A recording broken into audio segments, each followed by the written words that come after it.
Fellow Falcoholics, what is up? Welcome to the Falcoholic Live's Week 12 post-game show, Falcons vs. Raiders. It was an interesting game today. The Falcons put on a show on defense for the first time in, man, it's certainly as long as I can remember. Thoroughly dominating the Raiders en route to a 43-6 win. So it's a 34-point margin of victory. Totally redonkulous win. Obviously a really fun game. It started off super slow, as you guys know, but over the course of the game, the Raiders just kept shooting themselves in the foot over and over and over again until this game got so far out of hand that they put their backup quarterback in the fourth. With like 9 minutes to go in the fourth quarter, they were basically playing their backups. This is the most dominant Falcons game I've seen in recent memory. I mean, even more so than that Vikings game where the Falcons basically allowed the Vikings almost to come back. Obviously, they weren't really that close, but even more so than that. A pretty crazy game overall. I don't really know how to explain it. I mean, the defense just came out firing on all cylinders. They helped the Raiders destroy themselves with those. I mean, the Raiders were. I mean, Josh Jacobs was really sloppy with the football. Josh Jacobs alone fumbled 3 times, and then Derek Carr was the other fumble. So, that's 4 fumbles. Deion Jones had the pick 6. I mean, there's no way you win football games when you're turning the ball over 5 times. And like Matt Ryan's 1 pick in this game, I mean, it was kind of a freak play. Like it bounced out, hit Hayden Hurst right in the pads, and just kind of bounced up in the air, and Abram came away with it. So like Falcons won the turnover margin by 4, which is still a lot. But yeah, I mean, it was. I don't really know how to explain it. I mean. Look, Oakland is not exactly like I said this on Wednesday's show, right? That this was actually a fairly evenly matched game. I mean, overall the Raiders were more impressive in a couple of key areas, but it wasn't by a whole lot. I thought the Raiders' ability on third down, they were the number 1 third down offense going into this game, would make more of a difference. It did not. They were pretty bad on third down. And the Falcons, on the other hand, I mean, they really weren't that great on offense. I mean, they did, you're going to look at 43 points and think oh my gosh, the Falcons were just this dominant offensive team today. And it wasn't really that good. I mean, they certainly did have those 2 red zone touchdowns. They were helped a lot by the Raiders screwing up. I mean, one of them was directly due to roughing the kicker after Koo had actually missed the kick. The other one was legit pretty good drive. But the Falcons had so many opportunities to score. It's almost like this was a mediocre to average day, and they still came away with a 43-point win. So it's hard to say they won by 34 points. That's not a great offensive day. But at the end of the day, it really wasn't that great of an offensive performance. And I'm sure if you guys are on Twitter, you saw my interchange with Falcons reporter Kelsey Conway. And I'm going to get to that because I was pretty offended by that, and I do want to say something about it. But yeah, I mean, it just a weird game overall. And we will have Adnan Ikic joining us soon. I know he said he was going to be here in just a little bit. So just give him a few minutes, folks, while we get in here. We do have a donation, $5 from George Costanza, show benefactor. Again, George, thank you so much for your support, brother. We really appreciate that. George says, the schizophrenic fucking team.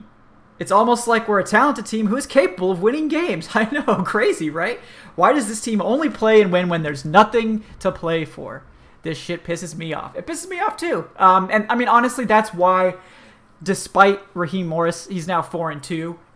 He's not going to be the head coach. I think he will get interest from other teams, but at the end of the day, being a schizophrenic team who does this some weeks and then does what happened in New Orleans last week, and you go back and forth between that. That's not winning football. That's not good enough. It's nice to get these wins, obviously, but we're kind of at the point where it was last year, where it was you know, it doesn't matter. Like, you're 4-7. Who cares? All right, we got Eric Robinson joining us. Eric, how are you doing today, brother? I'm doing okay. Yeah? Doing okay. Good. All right, hold on. Are we live? Yeah, we are. Just for some reason your video wasn't showing up. There it is. Perfect. Okay. Yeah. I was just talking about how weird of a game this was. That like the Falcons didn't really they played well. They didn't play like 34-point margin of victory well though. So it was just kind of a weird game. But what are your thoughts on that? This was easily their best game of the year. Mm-hmm. Even though they didn't put up the offensive numbers that they did, like they did against Minnesota. But again, granted they were without Julio, they were without Gurley, so you kind of figured that the offense was going to be scaled back a little bit. It was a win that you want to see from a team after a loss like last week. And I don't know honestly if Quinn was still on this staff, I don't know if they would have got a win like this. I don't even know if they would have beat the Raiders today, honestly. So to me, this win reflects more on the job that Raheem Morris is doing. He's giving them an attitude. There's a renewed sense of focus right now. And this is a total different team from what we saw during the 0-5 start to the season. So kudos to them for getting a win like this. This is an impressive win. This is not your normal Raiders team. Right.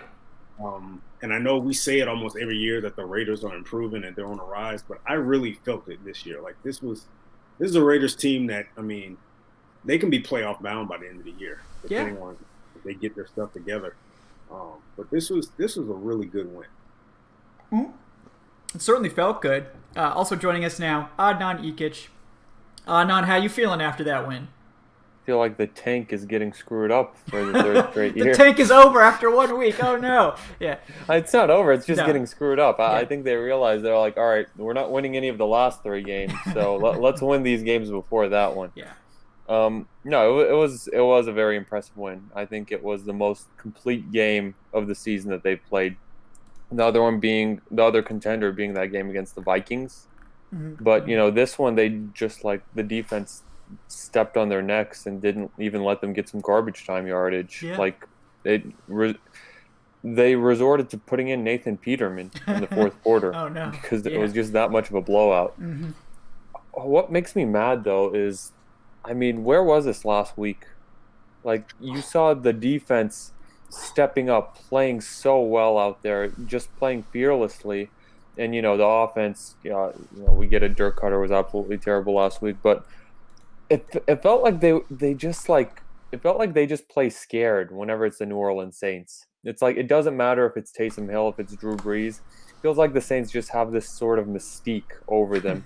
And we saw it on Christmas Eve in 2017. We saw it on Thanksgiving Day, both of the last 2 years. We saw it last week. It's like I don't get it, and it's not just the players; it's the coaching staff too. Everyone is just so terrified of the Saints for some reason, and I hope that changes next week. But that's the main thing I was thinking when I was watching this game. It was like, where the hell was this last week? Yeah. Because it was like, that defense was balling. Like they were making plays left and right throughout the entire game, and that's just the opposite of what we saw against Taysom Hill last week, and hopefully it changes next week. Yeah. I hope it changes. Like if they play like this, they would have dunked on them. Honestly, let's be real here for a second. This was a very good win.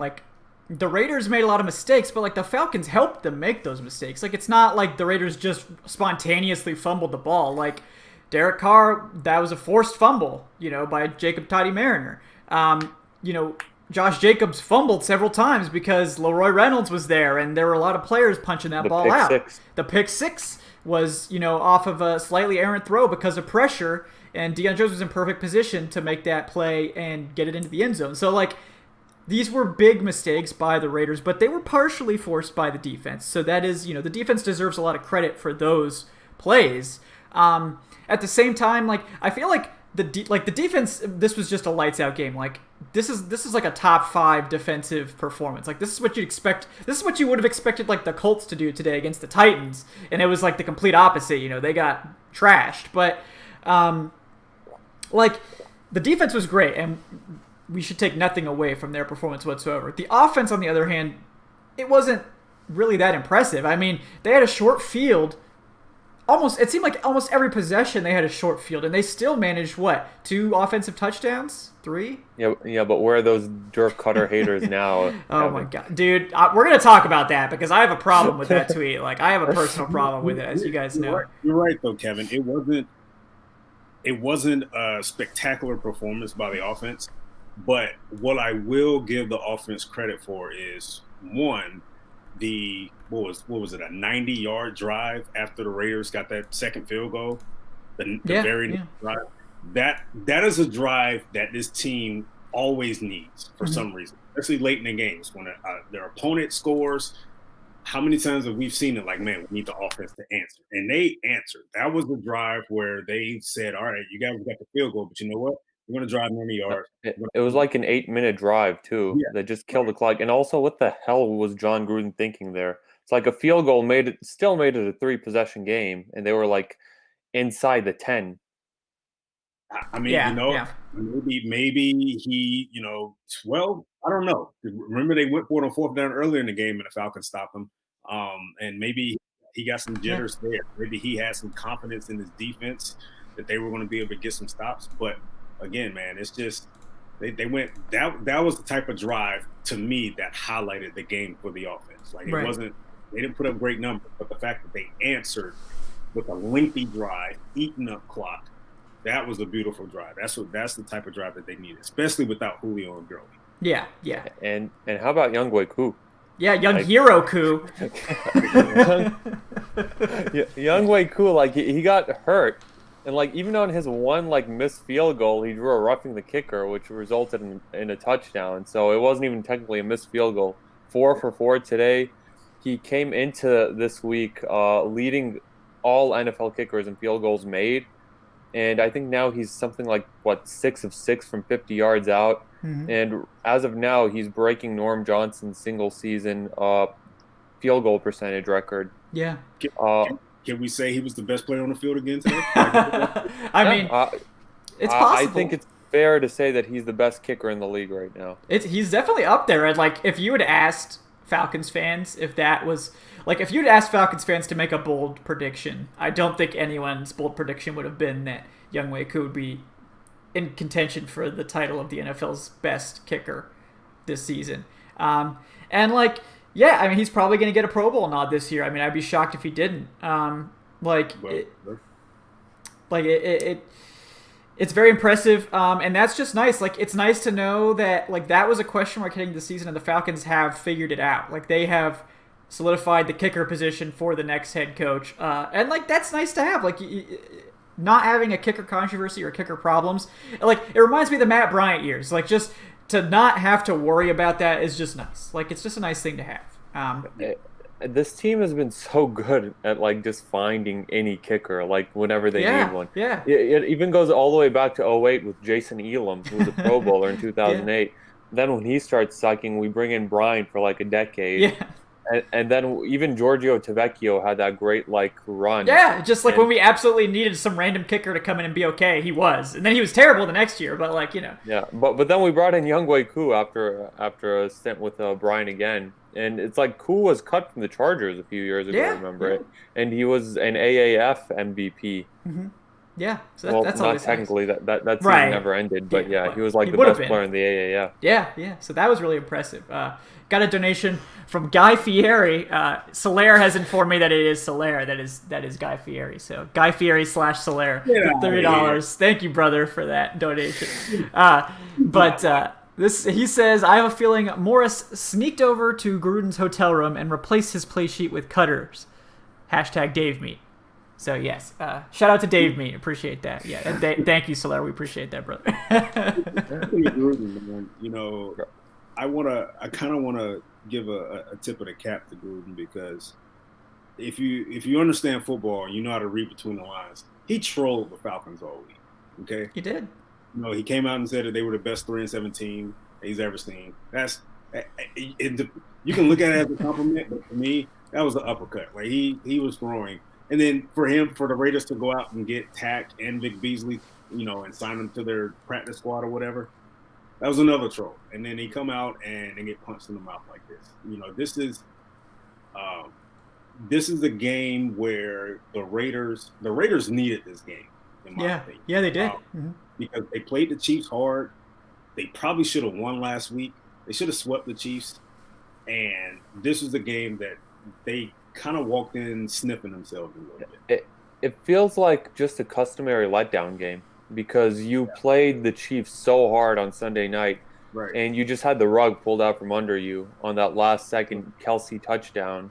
Right. And then it felt like they just came in and they're like, all right, they weren't like fully like prepared. They also had to like travel to the East Coast to face this Falcons team, and you could tell like they just weren't completely ready, but nobody like expected them to lose this game by like 37 points. And you can't say they overlooked the Falcons. They got the Jets next week. They're not. Who are they overlooking the Falcons for? This is right. They just to me, they just simply walked into this game thinking like, okay, I think we got this.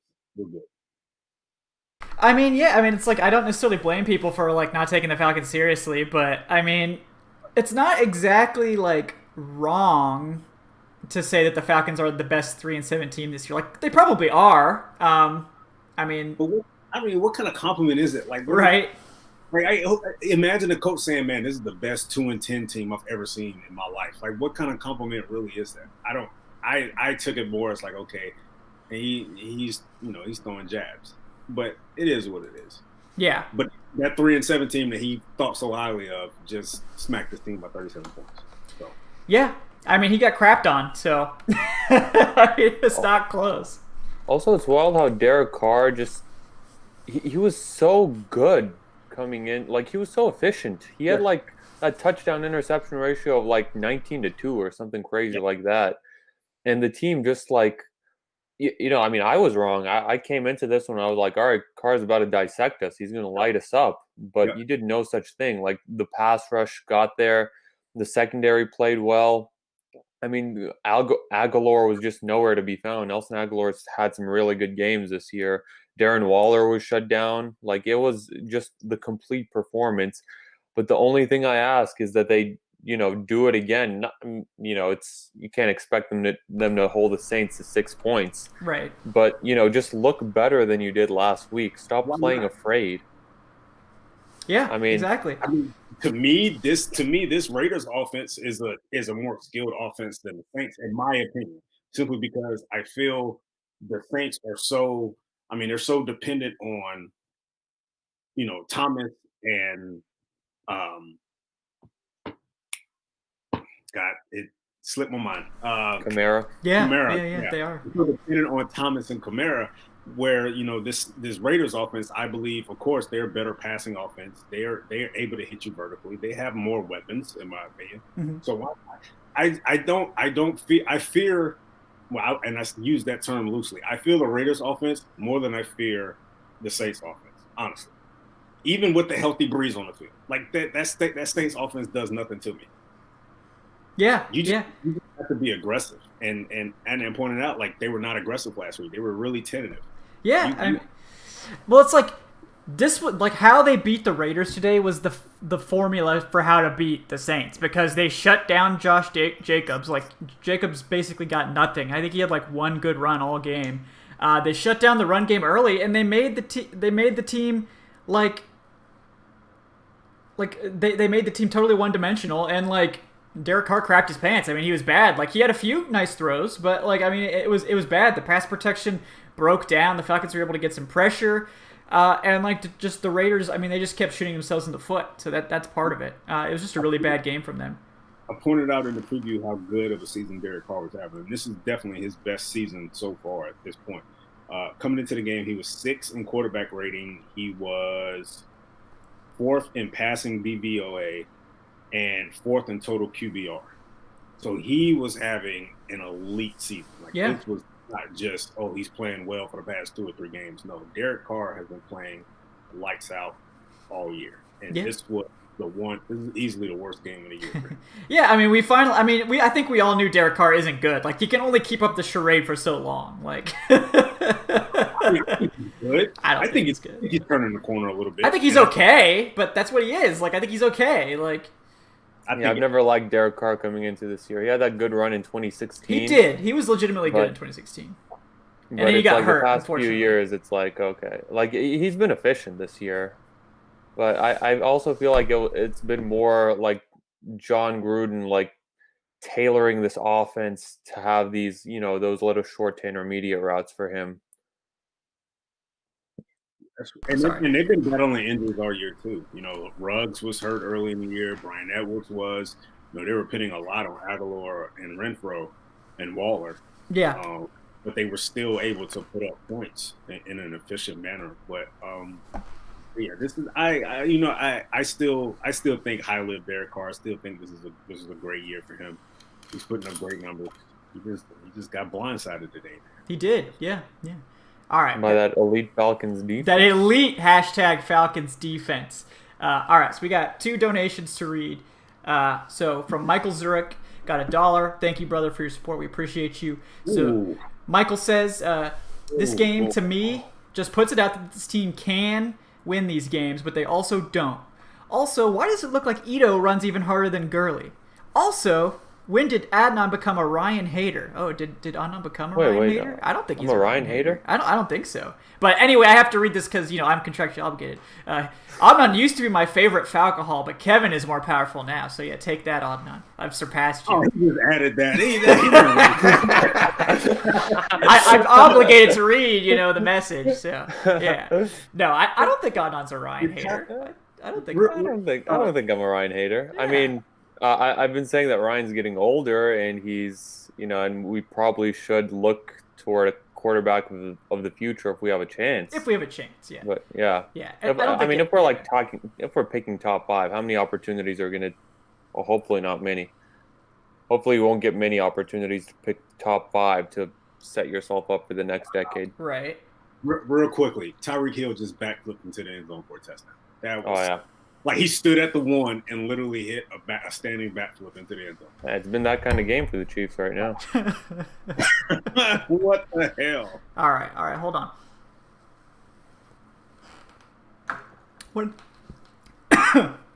All right. Guy Fieri, a.k.a. Solaire. He says, we saw the Shabanator today. Could this be his last appearance ever? I wish we get to see Hall of Fame game Matt Schaub again. That game was a masterpiece. Take the victory shot, Kevin. And I have obliged. So thank you, Solaire. And then I foolishly told people in the chat that I would finish the bottle if they paid for the cost of the bottle, which was $20. And Big Daddy Land has paid $20 to see this happen. He says, you know what you have to do. So, like, give me a chance to, like, I'm going to do it over the course of the show so we can actually get through the show. Okay, is that fair? Because Kevin's going to be passed out by the end of it. Because I had several during the game, too. So, we got to be careful here. We got to be careful. But, yeah, I promise by the end of the show it will be empty. Do my chaser here, too, real quick. Don't worry, guys. Kevin's not driving anywhere. No, I'm home. You guys can see in the background. I've got my PlayStation 5 box, strategically placed in the background here, so you guys can see it. But that's what I'm getting into after the game today. Trying to pick up a sponsor or something? Yeah, Sony. Hey, sponsor us, man. Get the chat some PlayStations, man. I'm all for that. Yeah, you guys know to hit me up on Twitter. I can help you. I can help you a little bit get one. So I have a few things you can do maybe to help your chances of getting a PlayStation. But I'm interested in knowing the negatives that you guys took away from this game. Yeah. I talked about it a little bit when I was doing my solo. So Adnan, do you want to take the first shot at that? The offense wasn't completing drives still. It's like, sure, they put up you put up 43 points and it's, a crooked score, but it's like, there's a reason why Younghoe Koo attempted 4 field goals in this game, and 3 of them. Excuse me. I think he attempted 5 field goals in this game, and 4 of them came from inside 40 yards. Like, this team is still struggling to complete these drives, and I get it. Julio Jones isn't there, but it's still not looking good for Dirk Cutter in the offense. And we have a tweet to talk about in regard to Dirk Cutter a little later, but also the run game.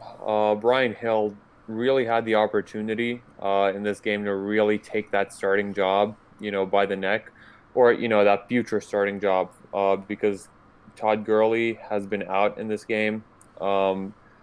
He didn't look very good. 3.4 yards per carry. Ito Smith looked better than him, and it goes to ask why hasn't Ito Smith been getting more run this season? I understand he's had concussion issues last year, but before that, Ito Smith was looking really good. Ito Smith runs really hard week in and week out whenever he has opportunity. He looks like someone who was taken on the 3rd day of the draft and who knows that you're not guaranteed next year in the NFL. Yeah. Whereas with Todd Gurley, I'm not saying that Gurley doesn't run hard, but he certainly doesn't run as hard as Ito Smith from what I see. And Gurley was out this game. The run game was looking exactly the way it looks with him. I still don't know why we paid him $6 million to be a short yardage guy at the end of drives. Red zone weapon. I mean, that only works when you're inside the 5, and we don't really get there. We don't get there very often. That's the problem. I mean, my guess is that Dirk Cutter was like, look, I'm so bad at red zone play calling. I need a running back that's automatically going to get me touchdowns so I can somehow prop up my god-awful red zone efficiency, which was 28th in the NFL going into this game, by the way, folks. So 28th in red zone efficiency. It's there is no reason to bring Gurley back. Going into next year. No, there's not. I mean, if he's willing to sign a really cheap deal to be a short, a $1 or $2 million deal, I mean, I pay that. I pay $1 to $2 million for Gurley, but just to be your short yardage weapon and that sort of thing. He's a good pass protector, but he doesn't really offer you enough to make him your bell cow. He just doesn't. He's still 26. He is. He's still relatively young. He is. Yeah, but it's 26 with the knees of a 36-year-old. Yeah. That's right. What it is. Yeah. I mean, to me, it was look, Dirk Cutter crapped the bed in the first half. That was a shameful play calling performance in the first half, and I mean, goddamn, what was it? A third and 9 screen to Brandon Powell, and when they were on the edge of the red zone to keep that drive going. And it's what the hell, man? I know I slander Brandon Powell, and Brandon Powell must have read the tweets because he scored that touchdown. That was a good play, so good on you, Brandon Powell. That was a good route. But this is not, you don't design your offense around goddamn Brandon Powell, man. You just don't. It doesn't make any damn sense. So my problem with the play calling was, and it was the same as last week, and it was the same that we've seen on multiple times this year, man. How many times did we see where Matt Ryan was literally holding on to the ball to the very last second, the very last second? Yeah. And the reason he was doing that was because these slow developing routes that are being called. He's waiting for receivers to get open 12, 15 yards down the field. And you don't need that always. Defenses are already looking for that anyway. They're looking for you to attack deep with this offense. Why not take advantage and get underneath stuff? I mean, Ridley is great after the catch. Hurst is great after the catch. Why are we sending them 15 yards downfield and making them turn around and wait for the ball? Come on, what are we doing here? It's just this is easy football here. I don't. Right. Yeah, I mean that's I tweeted that out during the game, and Megan, mentioned it too. Where are the slants? Who the hell doesn't use slants in the modern NFL? That's the easiest chunk play. And it was even more egregious last week when the Saints were just double A-gap blitzing on all these third downs. There's no way to cover a slant if the linebacker is in blitz position in the A-gap. He can't get depth to cover a slant. Call a damn slant. I want to let me see some drag routes with Calvin. Anything. Let's get the corners running laterally. It's something. also the Dirk Cutter, and we remember one of the staples of the Kyle Shanahan offense that worked so well in 2016 was utilizing your running backs in the passing game, Mm-hmm. because Coleman and Freeman were just Mm-hmm. terrors through the air as well as on the ground. Mm-hmm.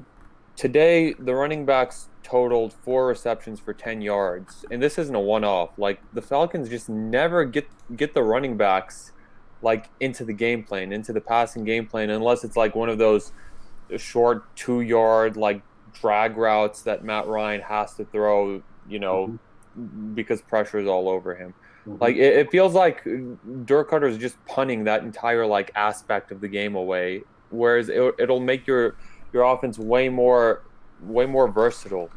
It's an added dimension to it where the defense has to focus on the running backs, whereas now the defense is like, all right, we don't need to like worry about the running backs as much. Yeah, even getting Gurley going on screens will help us. They don't even do that. They just don't. Yeah, they don't. It's so weird, right? So like last year, Devontae Freeman I think was like the most targeted running back in the NFL in terms of passing attempts or something like that. Like I think Freeman had like almost 50 receptions last year, and that's with him missing games. And like the running back pass is all but gone from the offense. Like I don't know how you look at 2019's film and be like, you know what the problem was with this offense? Targeting the running back in the passing game. Sure, it's not as efficient as targeting a wide receiver, but you know what it is more efficient than? Running the ball. It's just, I don't get it, man. And they were able, credit to the offensive line, they were able to get some holes open late. But going back to what was said earlier, Brian Hill, you look at his numbers; they were fairly solid, but he got a lot of his work in the second half. He was real tentative on a lot of his runs early, and it wasn't because he had defenders in his face. There were 2 or 3 occasions in the first half that I can come up with where he had a run lane, and I can see he has a run lane, and he's tiptoeing, hit it hard. Ito hits. The one thing I admire about Ito, he's 5'9", maybe 205, 210, but that guy runs like, he's a power back. He hits the hole hard, and that's why a lot of Ito's runs, he doesn't get touched until he's at the second level because of his ability to burst through the hole. Yeah. And I needed to see that from Brian Hill. I didn't see that today. So that's something that he definitely needs to improve on going forward. Yeah. I totally agree with you, yeah. And, like, I thought Ito actually ran well, particularly late in the game. I've been on record as thinking that Ito's probably our second best or maybe best running back now. I mean, I've been on record as saying he's the second best. I guess maybe I'm saying he's better than Gurley at this point, but, like... he's definitely the pass-catching back. Yes, and, like, he's been so underutilized this year, and it's really sad. Because I think of all the guys the Falcons have on the roster, like, I think Brian Hill is a solid backup running back. Like, he can be a solid... Like, if Kyle Shanahan was the offensive coordinator, Brian Hill would probably be like an 800 to 1,000-yard back if he was the starter. Like, because Kyle Shanahan can make any back that's at least quality. And Brian Hill is fine. Like, he's a fine running back, but he's not going to create what's not there. Like, he's that running back that's like a C running back. Like, he's good enough to be a starter and with a good offensive line and a good scheme to be good enough. But if your scheme sucks and your offensive line is like below average at run blocking, like, they're not awful this year, but they're not good. So, like, below average to average at run blocking, like, he's not going to be good. He's not going to be good enough. He's going to average, 3 yards a carry or whatever the hell they're averaging, 3.5 yards a carry, something terrible. I think Ito is like a step above. I think Ito's almost like a B minus running back. Like, especially in the passing game, I'd say he's even closer to like a solid B plus. Like, he's very shifty. He's quick. His vision isn't always the best, but I think it's like good enough. So, like, I like Ito a lot better for this offense where you have a bad offensive coordinator and a bad scheme, because he's slippery enough to sometimes make stuff happen if the blocking isn't there. He's not like Saquon Barkley or some of these guys that can just kind of make something out of nothing. I mean, Saquon was getting 1,000-yard seasons with the disastrous Giants offensive line. So, like, yeah, and Solari, it's a good point that Ito had those concussion scares. I'm super happy that he's been healthy this year and he's had a chance to kind of get back on the field. But, like, yeah, it's like, of all the running backs on the roster right now, I think Ito has the best chance to have a serious role going into 2021. Quadri Olson can't even get on the damn field. I mean, that was always a weird pick, right? Like, he was kind of like, he was a guy that was kind of like a 7th priority free agent type of grade from the sources that I followed. I didn't watch his film personally until after he got drafted. But, like, you know, like, he was a guy, like, the Falcons drafted him because of his character. And his story is, honestly, like, his story is really good. You should, if you haven't read into his story, it's really special. But, like, sign him as a UDFA. Like, you don't need to spend a premium, like, 4th or 5th round pick on this guy. Like, he's a short yardage back, and he's not really special in any other way. And that's, you know, it is what it is. Hey, we're paying $6 million for a short yardage back this year. Well, yeah, I mean, look, it was for the Todd Gurley, you know, connection. We all agree that Todd Gurley was a PR signing, like 100%, right? Oh, yeah. Yeah, Absolutely. Yeah. Yeah, it's to sell tickets during a season when there's no fans. Exactly. So I do need to read a donation real quick before I forget. George Costanza, $5. Pour one out for our draft pick selection. Yeah. Yep. R.I.P. top 10 pick. No, we're gonna get it back. Don't worry. I mean, we're not gonna drop that far. We'll probably drop to. Well, the problem is we have that strength of schedule, which we lose ties with every other team except for like 2. So yeah, just like last year. That's just what like screwed last us over year. last Yeah, year. exactly. So that's it. Also, everyone take victory shots. Adnan can't. He's a conscientious objector to the victory shots, and I respect that. I respect his decisions. I can't speak for Eric. You know, that's up to him. A victory shot for what? For the victory. We have 4 wins. We got 4 wins, buddy. Why am I taking a shot? I don't know, for the victory. He donated $5 to see you take a shot, Eric. No. I have It's all right. I'll do one. That's fine. I have some chocolate milk I'm drinking. There you go. I'll take a shot of that. There you go. In solidarity, Adnan's there with us. Yeah. You're still a bad team. Like, there's nothing to it. They didn't clinch a playoff spot. Eric, we have a chance to go 9-7 this year. Yeah. God damn it. Stop it. Look, Eric, if they add the 8th playoff seed, okay. Yeah, you never know. They're still not going to make it. I got to get through this bottle. Hold on. This is getting... And you know what? I want to, while we're here, and it's on my mind, man, I definitely want to give a thumbs up to AJ Terrell, man. That guy today, everybody was throwing daggers at him after he gave up that long pass to Henry Ruggs. And after that, I think he may have allowed maybe 1 catch that I can think of. They tried to test him again on the deep post route. He was there on top of Henry Ruggs to make the pass break up. He made a couple tackles on to prevent long gains on Ruggs and on Waller as well. Hell of a game by AJ, man. That he's grown up. Yeah, that's a good point. AJ Terrell did have a great game. I really respect that. You know, he got beat on that deep play, but honestly, he was in good position. Like I didn't really ding him for it. I mean, he timed his jump a little bit off, but he got rid of it. Yeah. And like after that, he was lights out. I mean, he played really well. Yeah. But that's the thing, guys. Like, I know everyone thinks that like cornerbacks are just elite and just stop everything, but they don't. Like, quarterbacks get beat every single game. Like, it's gonna happen. Like, don't judge a quarterback. Like, the human intuition is to just judge guys on bad plays, but like corners have to just get over it and move on to the next play, because it's going to happen against good teams. And in the NFL, there aren't really any really bad teams. I mean, the Jets.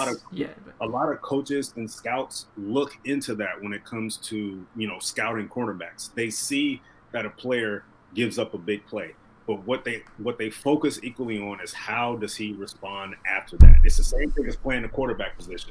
Yeah, the quarterback may throw an interception, but how does he play after? Does he come back and lead his team on a scoring drive afterwards? Then if that's the case, you can wipe plays like that away. So that's why that was crucial for me, for Henry, you know, for him to allow that big pass to Henry Ruggs. But after that, man, it was lights out, dude. Like, forget the national championship game from last year. He didn't allow that to happen. He gave up a big pass. That was it.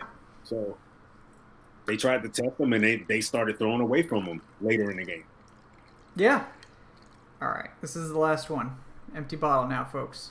Last one. You still taking shots? Well, somebody paid me $20, man. I said I would do it. That was stupid. I agree, but like the bottle was only like half full, so it's not like it's that bad. But all right, that is empty now, so you guys can see I'm a man of my word. Next time I'm increasing the price though. Okay, like I understand that maybe was too easy. So they're 4-7. Yeah. I mean, look, at this point, I'm doing it, to keep the show going. All right, like this is for the show at this point. So that's almost like moral victory behavior to me. Like it was a fun game. I mean, I'll give it that. Like it was a fun game. They won. Did you enjoy the game, Eric? Did you enjoy it? I did. Okay, good. Taking shots for it. Like they still got smacked. They got smacked last week. They're still 4-7. They probably going to lose next week. I don't know. I'm just that guy. I'll be that one guy. I'm sorry. Yeah. I don't celebrate over. Right.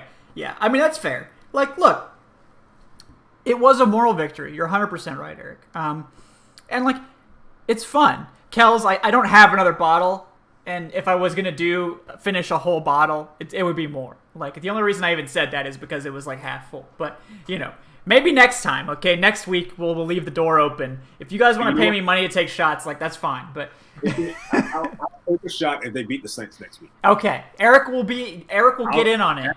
Yeah, that is worth taking a shot for. Okay, yeah. So there we go, guys. It's on the record. Eric will take shots on stream if they beat the Saints next week. So, yeah, 40. Yeah, Kel's like, if I had another bottle, brother, and you wanted to pay me $40, sure. But I don't right now. So if you want to pay me $40, that's fine. But like, I don't have a bottle, so like, it's not gonna work this time. As of right now, might as well go and put that out there. As of right now, the Falcons are 10th in the draft order. Okay. So they're still they dropped 3 spots, and the teams behind them, San Francisco is winning right now. Denver's losing, so Denver will probably hop them. Minnesota won, New England won, Chicago still has to play, so they're fine. They're top 10. They may drop another spot or two, but. How many games outside of the last playoff spot are we, though? I have to look that up. I don't think we're that far off. Like 2 games back, maybe. If there's 8. That 8th spot. Yeah. Hey, you never know what could happen. Look, if there's an 8th playoff spot, all right, 2020. Anything can happen. It's a wild 2020.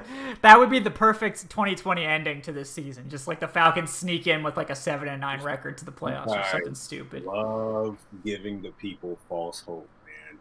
Look, if I can't give them real hope, Eric. Okay, so false hope is all we have. False hope is all we have. I'm here to balance out the show. While you guys are giving false hope, I'm shooting false hope in the head, saying it doesn't exist. That's okay. That's what we got a good back and forth. Like I can be the guy that's had like 6 shots tonight, and like I can be overly optimistic. You can be the realist, and Adnan can be the mediator. You know what I'm saying? Still a bad team. Yeah. Plain and simple. Yeah. Plain and simple. I mean, look, they're 4-7. Like it is what it is. They're 4-7. Like they got blown off the turf by the Saints last week. They blew off the Raiders this week. That's nice. I'm glad they blew off the Raiders. I'm glad they did. But every game from here on out. We're not 4-7, but we're 1-0 this week. Dirty Birds are back, Adnan. Dirty Birds are back. 1-0 this week. Reminds me when in 2014 when Mike Smith printed out 1-0 shirts. Oh my God, they freaking printed shirts last year too. Do you remember that? What is it? F all y'all or something like that? Yeah. It was stupid. Like, how about you get a winning record before we start printing? Like, I think at the time they were like 1-1. And they were like, "Oh yeah, we beat the Eagles in week 2. Hell yeah!" Like, F all y'all, like no. You don't. The only shirt I want is when you win the NFC title. That's the only shirt. Exactly. Like if you win the division, you can print off shirts. You can hang a banger. You can hang a banner for that. Why the hell are we printing out shirts halfway through the season? Right. But remember after we beat the Eagles, and then they were all dancing in the locker room at 1-1 last year, and then they proceeded to lose their next 6. Yeah. Well. I'm kind of hoping the same happens to the Saints. I hope so, brother. Like, look, I will always stand the Saints suffering, okay? That is a universal truth of Falcons fandom. But, yeah. I mean, let's be honest. Like, at this point, they're 4-7. Making the playoffs is like a 1% chance. If they add an 8th playoff seed, anything is possible because that has never happened before. Honestly, like, even the 7th playoff seed has never happened before. So, like, we are entering a statistically unprecedented season in terms of playoff seeding. So you can kind of throw stats a little bit out the window. But, like, look, let's see the Falcons get back to 500 before we start talking about playoffs, okay? Like, if they get to 500, I'll allow it, okay? If they get to 7-7, okay? Yeah, like, it's not going to happen, but if it does, I'll allow the playoff discussion. If you beat the Saints next week, you get the Chargers to get to 7-7. There you go. I mean, hey. Well, no, that would be 6. That'd be 6. Oh, wait. Oh, no, we're really bad. We suck. Oh, no, we suck again. I don't like the game on the road, man. Well, I didn't like this game either, but, yeah. Okay. So if we beat the Saints, then we beat the Chargers, and then we beat the Bucks, we're right back to 7-7. Why are we? Oh my God! What the? 7-7, and then we get that date against the Chiefs in Kansas City to go 8-7. Oh my God!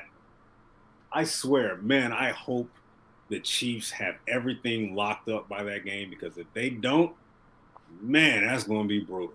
Holy hell! Yeah. They better have the number 1 seed locked up.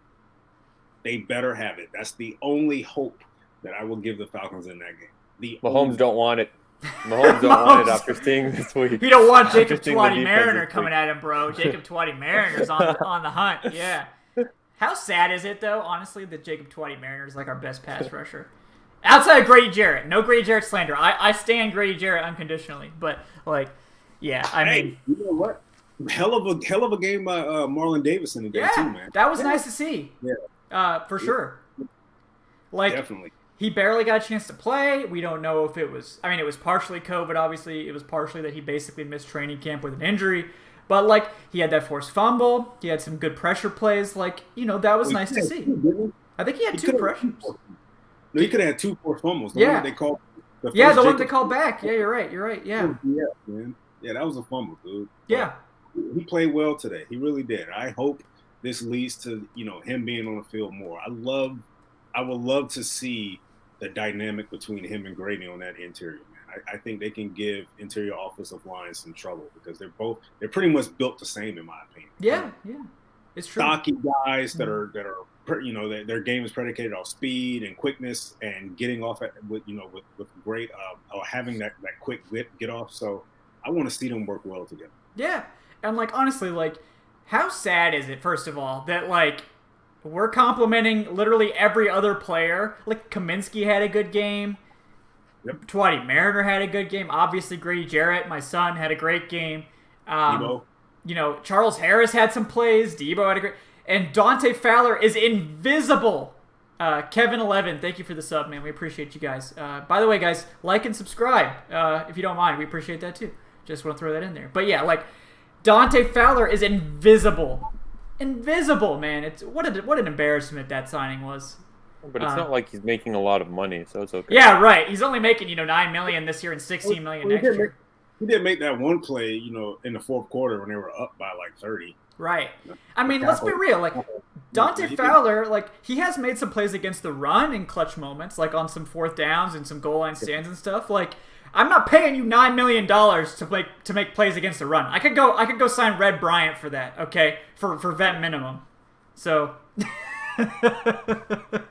shout out to Red Bryant, by the way. My man's out here getting money. But his run defense has been solid. It has been. So it's not like Vic Beasley, where it's like disastrous run defense and very mediocre pass rush. So was Vic active today? Vic Beasley? I don't think so. I didn't see him on I don't think so. Yeah, he was like an intel signing, right? Or was he on the practice squad? I think he's on the practice squad, man. I don't know. Yeah, if he was intel. That intel did not work. Yeah, shout out to Vic and Tech for like tanking that intel. Shout out, guys. That was not good. Oh man, I love that. Let's get the last laugh. You signed them for what? For what reason? They didn't do anything for you. I mean, I guess with Tack, they put him on IR, so maybe they're like, maybe we can just like get a leg up on re-signing him for cheap next year or something. But like, he still got to play. What the hell are you going to re-sign him for? I don't know, man. He's a former first rounder. It worked out pretty well for the Falcons with Charles Harris, right? I mean, that's been a solid. Hey, for Charles Harris played. He was at least on the field. This guy can't even get to the damn field. Yeah, it's not great. Yeah, he gets signed by his third team and immediately gets put on IR. Well, what the hell? What are we doing here? All right, so Jake Gunner has sent in a comment. He says that you realize that Fowler is better in a 3-4, right? Well, the Falcons signed Fowler to play 4-3 edge. Okay, I don't do 3-4 defensive end versus outside linebacker versus all this BS. Zay544, thank you for the sub, man. We appreciate you. The Rams defense is not a primary defense. They play some 3-4 looks, but so do the Falcons. Like, yeah. We need to stop thinking about defense in terms of 3-4 versus 4-3 because people play base package so rarely that it doesn't really matter. Like, so like Fowler was signed to be a 4-3 edge. That's what he was signed to do. So he was drafted to be one too. He was drafted. Well, yeah, Jacksonville. He was drafted to be an edge as well. So like, he needs to perform as a 4-3 edge to justify the signing. So I don't really care if he's a better 3-4 outside linebacker than a 4-3 defensive end. He needs to play like a 4-3 defensive end to make that money worthwhile. And at this point, it's not happening. I'm willing to entertain the suggestion that a better coaching staff could use Fowler more effectively. At this point, however, he has been bad. So, like, they're getting play out of, Kaminsky and Twatty Mariner, so why can't Fowler produce in the same system? That's my question. Because I don't think, and I think we're realizing that, and I think we realized this before the year, Dante Fowler is not a lead ace when it comes to edge rusher. Like, he's not – you can't really rely on him as being the number one guy on your team. Because if that's the case, then you're in trouble. I think he's more of a complimentary edge rusher. Right. Pretty much the same thing that we kind of felt about Vic Beasley, but they tried to make Vic Beasley be the guy. But I think Fowler's in that same boat. If you're in a situation with their scheme, the way that, edge rushers are playing, they're playing primarily both sides throughout the game. I don't think he can be that guy unless he has that complimentary piece across from him. Yeah, I totally agree with you there. Yeah, they need like a number one pass rusher. This might be the year. This might be the draft. This might be the offseason where they need to get their guy, their lead, even if it's a rookie. Yeah. They need to get their lead pass rusher. Yeah. Because Fowler's not going to be that guy. Mm-hmm. Adnan, I don't know if you had any takes on that whole Dante Fowler being invisible situation, or no, he sucks. Yeah, just gonna confirm what we said. I appreciate that. We got the backup from Adnan here, okay? But yeah, guys, I mean, like, Dante Fowler's, he's got to start playing better. I mean, the Falcons can't cut him, so we need him to play better, plain and simple. But yeah, I mean, it's pretty much an indictment of him. I don't think he's ever going to live up to this contract, and that's Thomas Dimitrov's fault. But can the Falcons get someone, like, maybe they swing for the fences with, like, a Gregory Rosso, and maybe Rosso turns out to be a number one pass rusher. Ooh. You're a Miami stan, right, Eric? So what do you think about Gregory Rosso? I mean, I know he's not playing this year. I love Rosso, but you got to keep in mind when it comes to him, the guy, he was recruited to Miami as a safety. He played receiver and safety in high school. His last couple of years in high school, receiver and safety. First year he redshirted. So that was the year for him that put on that weight. Second year was last season, where he just was, incredible. But they used him a lot on the interior, especially on pass rushing downs. Second and long, third and long, they slide him on the interior where his length was a trouble for centers and guards with short arms. So he's still a baby to the position. And then, of course, this year he didn't play at all. So he really only has 1 year of legitimate competition as an edge rusher, legitimate experience as an edge rusher. So he's still a baby. Yeah. Which means even if the Falcons draft him next year, like, please do not expect him to come in here as a rookie and get double-digit stats. No. He's like a long-term guy. Like, I could see Rosso being like an elite NFL pass rusher by like year 3. And like, if I was the Falcons, like, I would do that. Like, I would take that pick as a top 10 pick. I'm not saying don't take him, because if you want to take him and he's been getting, for some people, from some credible draft prognosticators, he's showing flashes of Myles Garrett, of a Nick Bosa type edge rusher, where he's literally unguardable one-on-one. He has that potential. He does. I mean, and if they want to get him, I don't mind it. I would love the pick. But I mean, he's like, if you could mold somebody from clay to be your pass rusher, man, he is that. Like, he is beautiful. Yeah. Like, the kid is already 6'5", 260 with like a fucking 7'1" wingspan. Oh yeah, it's ridiculous. Like, I mean, he's like physically a prototype of a top 5 edge rusher. He just we didn't get to see him this year, and it's a real shame. He just has 12 games of legitimate. It's not much. It's not much, but what we've seen is awesome. So I can only hope that he's been really grinding this season while he's not been playing, putting in work, maybe working with some coaches or with some consultants or somebody to keep refining his technique. The thing is, we just don't know.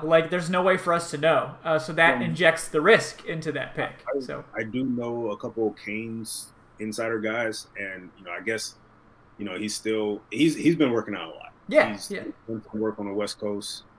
So it's not like he's just sitting on his hands at that situation. But this is really, it would be a raw mold of clay if they were to draft him. But we'll see. They were to draft him, which is fine. I would want them to have a plan B. Please don't draft him and let him be that plan A. Okay, we got our guy. 2021 could be so difficult because we don't know what the cap situation is going to be. Is it 175 million and it's a nightmare and we're having trouble finding 53 players to play? I doubt it. I don't know, man. I doubt they're going to let that happen. I don't know, man. I think it may be. I think that cap's going to get lower in the offseason, and I'm anticipating that more than anything. Man, I don't think this is off topic, but can they allow Can they allow a 25 million cap decrease to happen? What would happen to the NFL? The budget hit like it did this year. I mean, but that's what I'm saying. What the NBA can teams take the hit? The NBA was supposed to take a hit like that, and what they did instead is they escrowed it. They borrowed it from future years, right? And they made the cap the exact same as it was the previous year. So I'm pretty sure the NFL is going to do something like that. That's what I'm trying to get at. Is I don't think for competitive balance and for the good of the league they can allow a $175 million cap, because the Falcons obviously are one of the teams that's in the worst possible cap situation. They're going to be right up against it even if the cap stays the same. If the cap goes to 175, 30% or more of the teams in the NFL will be over with 30 players signed to their roster. We're not talking over by a few million. No, we're talking unprecedented numbers. The Saints and the Eagles would be over by 100 million. Yeah, 50 or 60 million would be the average. Right. I'm not sure they could get under the cap. Period. No, that won't stop Saints fans from saying, "Oh no, it's Mickey Loomis. He'll somehow do it." I mean, I would never count out Mickey Loomis because I'm pretty sure he uses voodoo or something to go back in time and change the deals that they sign. They won't have a clue. Damn that! I don't care what anybody says about Mickey Loomis. He's not going to overcome that shit. No, no. That's what I'm saying. The NFL has a love affair with the Saints. They would never allow the Saints to have to blow up their entire franchise to field 53 men. If Breeze is walking out the door, Breeze is done at the end of the year. Oh yeah, he's retiring. No question. There are 100 million, behind the cap, dude. Hell no. That team is going to fucking freeze. There's no way, dude. Mickey Loomis ain't that good. Yeah. Yeah. So, I definitely want to get to a few topics because we're at an hour now. So we appreciate everyone for tuning in and staying with us for this extra long post game because we got a lot of topics. And I appreciate all the donations. Honestly, guys, thank you so much for your support of the show. We really appreciate you. Even if it's contingent on me drinking alcohol, I'm willing to fall on the sword for my fellow hosts to collect those tips. So thank you guys for your support. We really do appreciate you. I'm there next week, man. Eric's in next week. He wasn't prepared this week. We're going to be prepared going forward. So that's a promise. But yeah, if they beat the Saints, Eric has said it's going to be shots. So we're ready. Yeah. So Falcons, it's on you now, Falcons. So that's on you. But yeah, we did just want to remind guys, if you don't mind throwing a like at the video, we really appreciate that. It helps folks on YouTube find the show. And also, if you're not already subscribed to the channel, that'll give you notifications every time we go live. And it helps us with our numbers to keep track of how many people are tuning in on a regular basis. So we appreciate that as well. Thank you for your support. Okay, so we have a question real quick, and then I'll get to the Kelsey Conway controversy because everyone keeps asking about it. So I'm going to address it. It's going to be not probably as spicy as people maybe hope, but I'm just going to address it in a certain way. But we had a question from ViralGraph56. longtime viewer. We appreciate you, buddy.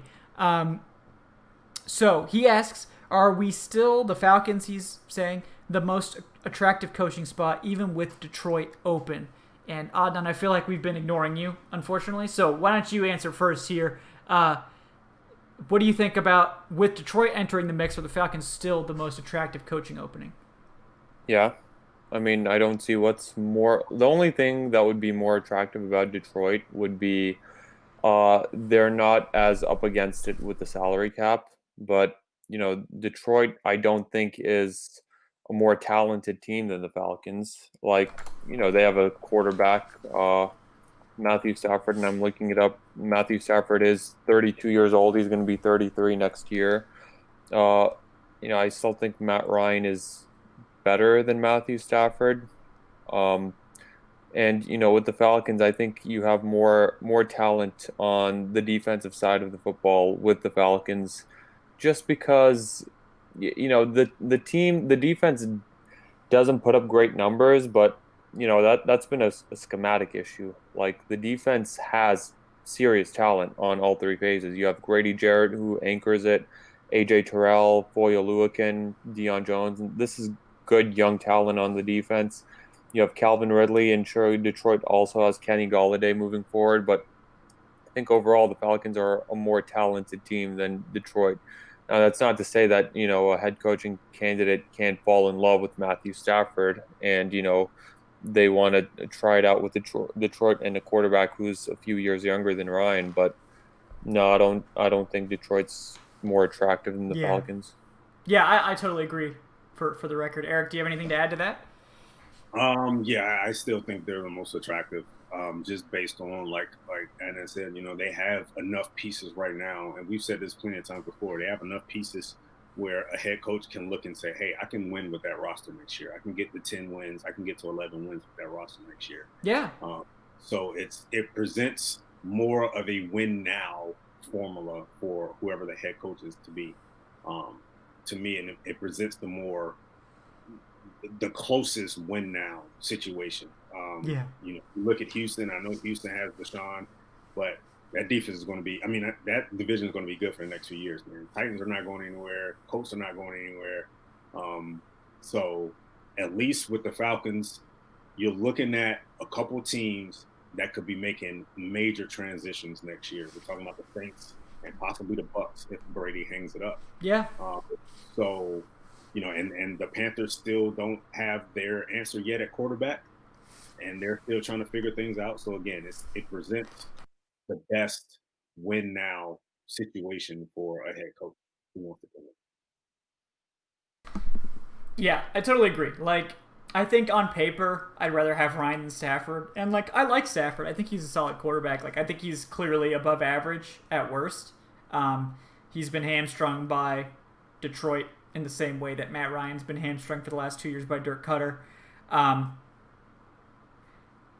yeah, I think the Detroit Lions is a solid opening, but at the same time, I don't think they're as talented as the Falcons are, particularly on offense. I think the Falcons have a really good core, and at this point, we know Julio is fragile, and that's just what you have to deal with.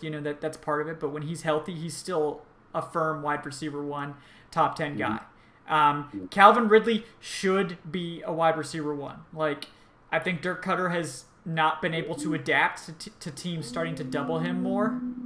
I think Calvin Ridley could be a wide receiver 1 in a Kyle Shanahan or some other very talented offensive coordinator's offense. They need to move him around. Stop lining him up at X every single time Julio Jones is out of the lineup. Put him in the slot, for God's sake. Kyle Shanahan would put Julio in the slot and he would feast. Don't give opposing defenses... What? Oh, sorry, I didn't hear you. What'd you say? Sarkisian did the same thing. Yeah.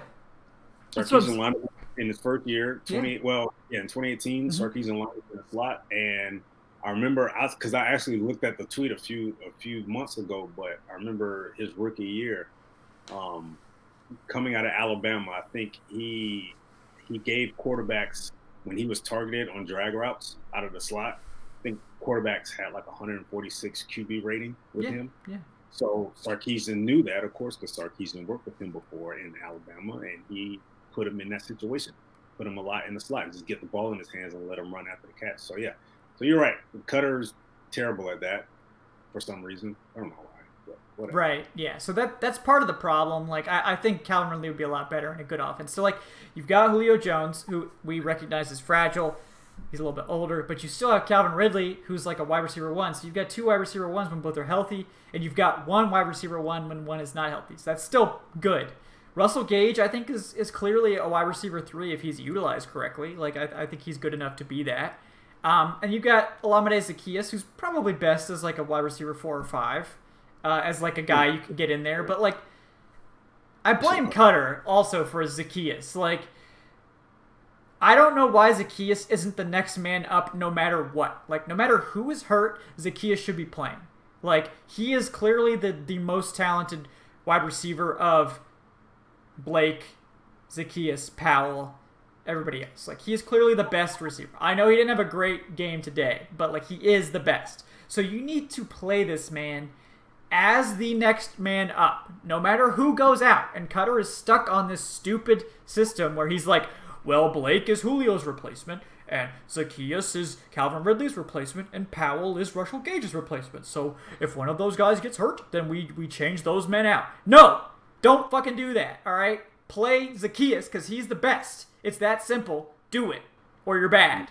And we know Cutter's bad, so he's going to do it. But that's my take there. Like, I think Zaccheaus absolutely deserves to stick around. I think he's a solid 4th guy. I would never be against a team spending day 3 picks on wide receivers. Like, I think and same thing with running backs. Like, take shots every single year at finding guys late. Teams always find guys late. There's so much wide receiver and running back talent. Guys slip through the cracks. Use that scouting staff to find those diamonds in the rough, guys you can develop, guys that are a little raw, guys that maybe are hurt and need time. The Falcons can afford those risks. You can, since you have Julio and Ridley, you can afford to take risks. You can draft a top guy that's hurt and let him sit for a year, and then have an elite guy next year. Like, you can afford these things. Just take the shots.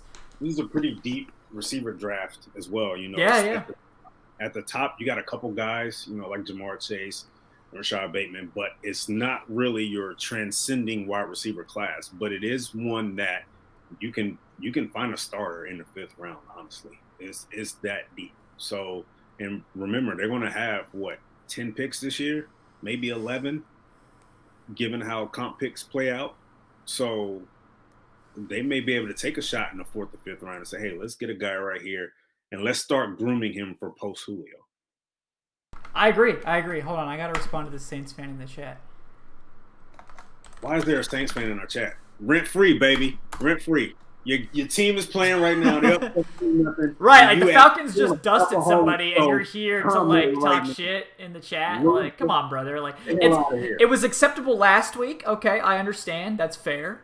But like, man. You rent free. Why don't you watch your team play? All right, like your team's on right now. Your team up 17-9 right now, and you on a Falcoholic show. Yeah, thanks for the views, brother. Thanks for the views. Like and subscribe. That'll help us out. If that makes own us with your subscriptions and likes. So, but yeah. You're doing a Falcoholic show. What my team? Oh man, I'm gonna come here. Yeah. No. Yeah, you don't care. We sorry. The Falcons are trash, but you on a Falcoholic show when your team playing. Hell out of here, dude. Yeah. No, that's funny, but yeah. Thank you for supporting the show, brother. We appreciate you. Get those clicks in. All right. We got one more donation today from George Costander, aka our benefactor. $5, brother. Thank you so much again for your support. Last donation for today. Okay, I guess that's fair. But just kidding. You're good, brother. Off topic, but there's a bigger NFL shitting the bed moment when they banned all the Broncos quarterbacks and then make them play the Taints. I don't want to hear shit from Taints fans about how the NFL hates them. Free win, what a joke. I mean, you're absolutely right. Like, they were willing to delay that Ravens game with Lamar Jackson out because the Ravens were, basically missing half their team. But they're going to force the Broncos to play with no quarterbacks. I don't understand that. Like, the only thing I can understand is you got to realize – I don't think a lot of people realize this is a crucial part of the year because team buys are over. Mm-hmm. So reshuffling games is really hard. It is, yeah. I mean, they're gonna have to add what, like week 18 or something at this point. You're gonna have to add another week right now. So, pushing the game off to Tuesday or Thursday or whatever, that's tough in its own right. Let alone canceling a game or postponing a game for another date. Like that is super hard right now, man. And you got a team like San Francisco. San Francisco may not even be able to play in their own stadium. Like, that's how hard it is right now. Yeah, it's just it's a bad situation. Like no sugarcoating. Like I get the frustration, but at the same time, it's like, man, the NFL is really handcuffed right now. They are, yeah. And I mean, like honestly, like I at this point, I'm just thankful that we've gotten as many weeks as we can. Right. I don't know what's going to happen over the rest of the season. I'm not going to say anything political, but like, I wish we were doing better with COVID. I wish that this wasn't a problem. It is a problem. And we'll see what happens over the rest of the season. I hope it's okay, but like I think you have to be consistent in what you do, and if you're going to allow the Ravens a chance to delay their game, you should allow the Broncos the same privilege. Look, play on Wednesday. Like, I don't care. Like, give me football every night of the week. I'd be happy with that. Like, I know, it's not ideal, but we're past the point where there's any ideal solutions. Now, you know damn well, if they postpone that game till Wednesday, damn well the Saints are going to complain that they got to turn around back on Sunday and play and fly to Atlanta and play the Falcons. Right. You already. I mean, yeah, I'm here for that personally, but this is non-biased. Like, there's not an ideal situation. It's either you add a week 8, maybe add a week 18. I don't care. Like, I don't think this is fair to the Broncos. No, it's not fair to make them play, but like you just said, like there's really not a whole lot the NFL can do right now, and people think the NFL can just snap their fingers and the game is delayed for a week. Like, no, man, you're talking about the logistic standpoint of games being adjusted, having a stadium at a certain time, having players. You got to keep in mind, like you just said, there's no more bye weeks. So you can have teams playing 2 games in the span of 4 days. Like that's tough. All right, that's really tough. So there's really not a whole lot that the NFL can do. I think the best thing, like you said, the best thing that they can do at this point is to add another week. Yeah, I think that's the best solution, and it's not ideal, but yeah, that's my thought. That's what I would personally do. But okay, so what if you add a week 18, right? And let's say a team postpones 2 games, then what? And they will only be able to make up one of those games during that 18th week, right? So what about that last one? Like, I mean, right. And what if that one missed game ends up being a tiebreaker for a team? Right, yeah. I mean, I don't think you can skip the game. I don't think that's reasonable. So, yeah. All right. We've gone pretty late, so I want to wrap this up. Before we get out of here, though, like, people keep asking me about the Kelsey thing. So, like, this is what happened, all right? So, like, Kelsey Conway, Falcons reporter, been with the Falcons for several years now, tweeted out, I think it was after that Brandon Powell touchdown, actually, that, where are all the Dirk Cutter slanderers? And, like, they're all still here, first of all, but, like, right. So I responded, like, this is not a good take. Like, every time Dirk Cutter has a good play, you're rushing in here to defend Dirk Cutter, and it's like that having a couple good plays a game does not make you a good offensive coordinator. Yeah. So then she came back at me with a tweet that I personally was very offended by, talking about how some people have mailed Dirk Cutter's family death threats and shit like that. And that, like, let's just full stop there. Like, do not do that.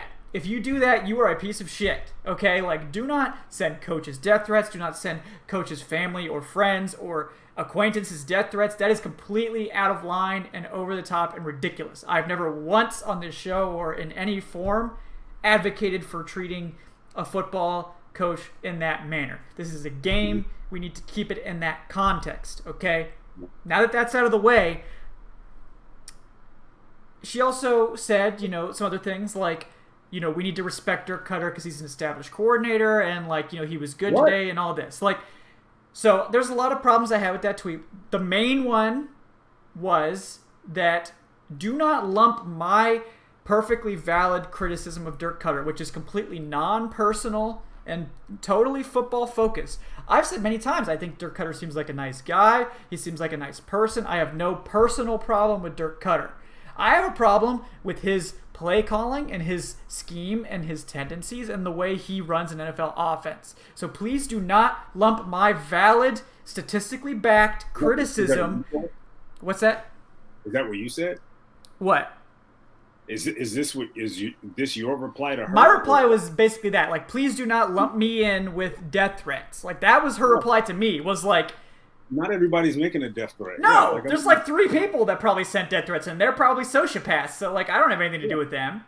No, like, none of us at the Falcoholic have said that. We just said he's a terrible damn play caller. Now, respecting him because he's an established play caller, I mean, it depends on what you want as far as respect. Right. I mean, I'll acknowledge that he's an NFL play caller, but that don't mean that doesn't give you respect. Adam Gase is an NFL play caller, you know? Right. I'm not gonna say that they're good. They're just in the NFL. Yeah, exactly. Like, and that's what I'm saying. Like, if you want to stand Dirk Cutter or shill for the team because that's what you're paid to do, that's fine. Like, I get it. Like, you're working for the Atlanta Falcons. I totally get it. You have to be positive about the team. I have no problem with that. I understand that. It's a job. Right. But you do not lump my valid criticism in with death threats. That is way over the line and inappropriate, first of all. Second of all, respect is earned. It's earned in football. It's earned in business. It's earned everywhere else. If you do not perform, you do not get my respect. I don't care how many years you've been an offensive coordinator. I don't care what your title is. You earn my respect. That's plain and simple. Yeah. I get her approach to it all because, like you said, she gets paid by the team, so she has to. I get it. That's a fair job. Like, my thing where a comment like that comes into play is that it shows to me that throughout the midst of the team, the inconsistencies that the team has shown on offense, it shows that she's slightly overlooking that. Like, she's only looking at the positives, which is not really that many positives for this team to hang their hat on this year. Yeah, it's not. It's hard, even with the neutral stance. It's hard to look at what he's doing and what this offense is doing and saying, "Oh, okay, they'll be fine next week." Oh, see how established, how good of a play caller. No, he's not that good because what happened last week? Let's go back to last week. Right, like read the room, Like, we don't need tweets apologizing for Dirk Cutter's play calling. Yeah. Like, I would understand if the team was, actually putting up points and yards and he was still getting slander. I can get that, but it doesn't. You can look at just this year. Go back. You actually, like I just said, go back to last week. Where was this play calling last week? It wasn't anywhere to be found. No. Go back against Chicago, that fourth quarter, with 9 runs or whatever. Like, it's to me, like, I get her approach to it and her stance on anything, but at the same time, I mean, you don't have to bash him in the media because you get paid by the team. Yeah. But I feel like you at least have to understand and recognize, like, okay, he's not. He's not good. Like, that good of a play caller. Like, that's what we're doing, at least at the Falcoholic. Right. I mean, it's like Will McFadden, who's look, let me be honest, like, Will McFadden is a writer that works for the Falcons that I respect a lot. He is also employed by the team. And even he's out here saying, like, there's a problem with the offense, and it's not Julio Jones being out. Like, he did. He tweeted that today, and he tweeted that today. Like, I look, like, you can say whatever you want about the team. Your tweets are your business, but do not come after me and lump me in with people sending death threats, because that's very inappropriate, and I do not appreciate being compared to that, first of all. And second of all, there's slandering Dirk Cutter. It's not even slander because it's true. I just like to say slander because it's a fun word. It's a fun word, but like, if I was employed by the team, maybe I can understand. Like I said, don't put anything negative on your coaches or your players because you have to see these guys every day. I get that totally, but I wouldn't have made a tweet like that because to me, like I said, it shows you're not seeing the overall picture of the team, especially on offense. Yeah. While he is established offensive coordinator, he is an established play caller. Just look at how they played this year, and he's been very inconsistent. Again, you don't have to bash him for it, but at least acknowledge the fact that, hey, they really haven't been clicking like we thought they would coming into the season. Yeah. And a lot of it has to do with the play calling. Yeah. And, like, look, part of this is me, like, a lot of the people that work for the Falcons the Falcoholic site has a good relationship with, and we appreciate that relationship.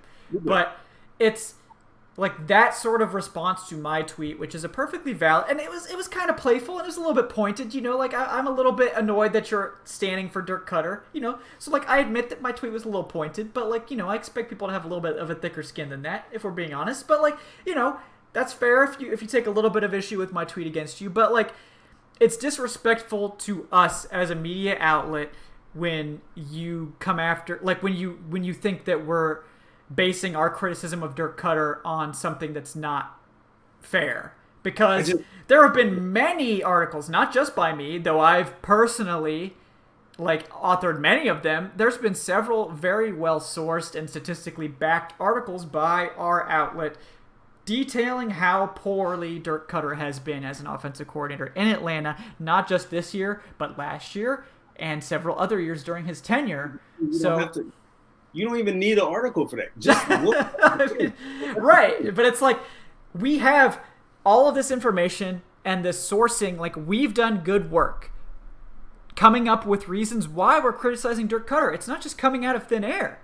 Like, this is a fair criticism. So I guess I think you need to apologize more to the site for assuming that our criticism is based on nothing but just some kind of generic hatred for Dirk Cutter, because it's not. It's based on fact. It's based on advanced statistics. It's based on a lot of information. It's everywhere. And even outside media outlets were saying like, okay, this play calling needs to improve. Cutter needs to do this. Cutter needs to do that.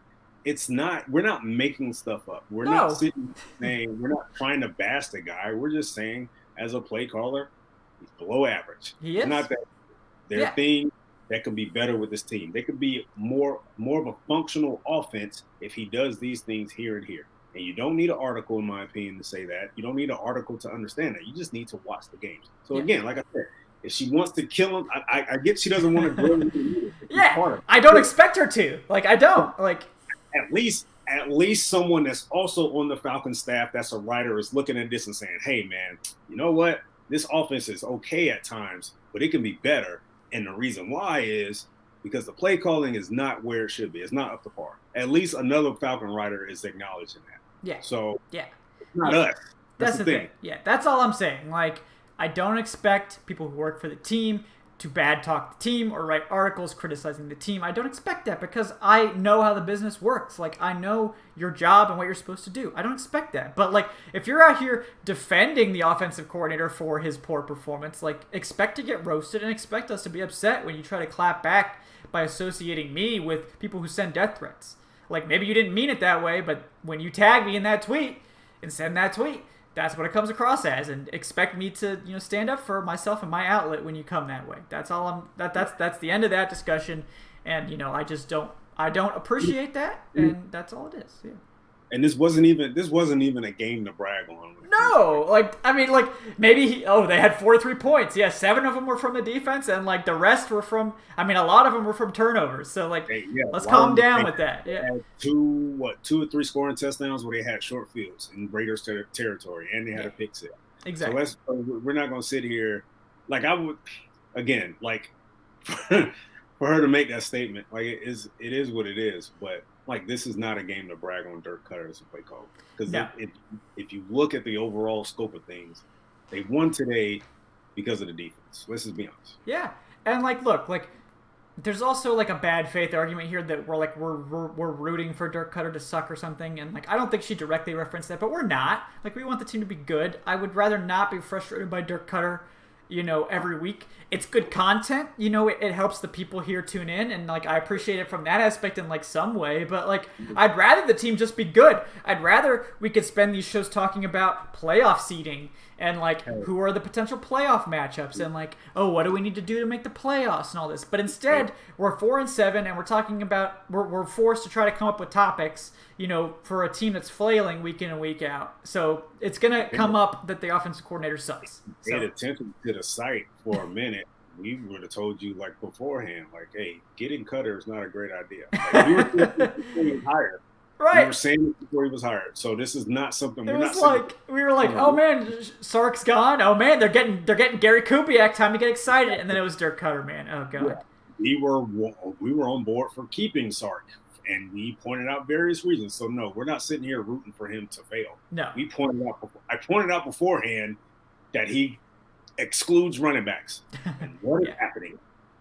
Yep. All right, guys. Yep, we're gonna leave it there. Just we could go on and dunk all day, but like Kelsey, like please get your facts straight. Please do not associate me with people sending death threats because that's just uncalled for. But otherwise, if she's watching and she has time, like come on to the show. Let's have a healthy debate by about all this means, stuff. Kelsey. If you get the show up, if you want to come on, and we would love to have you on. That'd be cool. We're not going to throw any daggers. We're not going to throw any. Yeah, no, it's going to be very friendly. We're always very friendly on the show. We've never been rude to a single guest. So, feel free to come on, and we'll talk it out. That's cool. I assume that the tweet was sent quickly.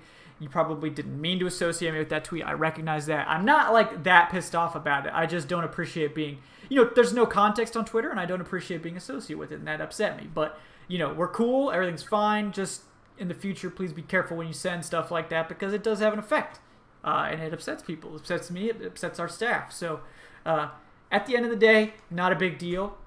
We still respect the site. We respect the team.